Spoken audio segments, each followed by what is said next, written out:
Hello bachcho, let's read the question. And the question said that the main reason for the dwindling wildlife resources in India is hunting by the greedy hunters.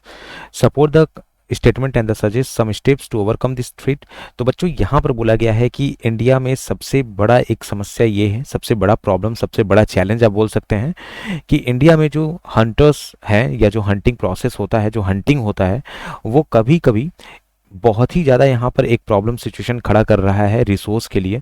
So how it is possible, so let's see. So अगर बात करेंगे यहाँ पे hunting के बारे में बच्चों, तो हमें पता है उसके पहले कि ये जो स्टेटमेंट है ये पूरी तरह से ट्रू है, क्योंकि ये जो स्टेटमेंट है ये बेस्ड किस पे है, वाइल्ड लाइफ रिसोर्स को प्रोटेक्ट करना।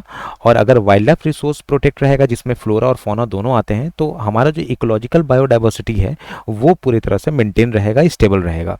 इसके बाद अगर हम बात करते हैं तो सबसे बड़ा प्रॉब्लम जो है वो क्या है, सबसे बड़ा प्रॉब्लम है हंटिंग्स। तो हंटिंग जो है, बहुत ऐसे लोग हैं जो अपने वहाँ पे कहीं ना कहीं अपने शौक के लिए, अपने वो नीड को पूरा करने के लिए वो हंटिंग करते हैं। तो ये कहीं ना कहीं एक निगेटिव लूप फॉल्स है पूरे पूरे इन्वायरमेंट के लिए, क्योंकि हंटिंग जो है एक बहुत बड़ा रीज़न है for declining the India's wild life resources.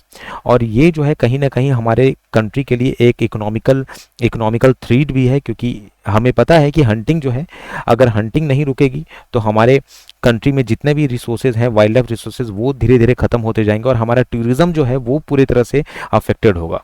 So hunters basically किस पर यहाँ टारगेट करते हैं, कुछ ऐसे ऑर्गेनिज्म है, बेसिकली कुछ ऐसे एनिमल्स हैं, कुछ ऐसे फौना के स्पेसीज हैं जो है राइनोसोरस, टाइगर्स। तो बहुत सारा कंपेन भी चलाया जा रहा है, गवर्नमेंट के द्वारा इनिशिएटिव चलाया जा रहा है टाइगर्स को लेकर, जैसे प्रोजेक्ट टाइगर हो गया, प्रोजेक्ट राइनोसोरस हो गया, ताकि इस फौना के यहाँ पे हंटिंग को कहीं ना कहीं रोका जाए। So this is the final answer to the question. Hope you understood it well. Best of luck.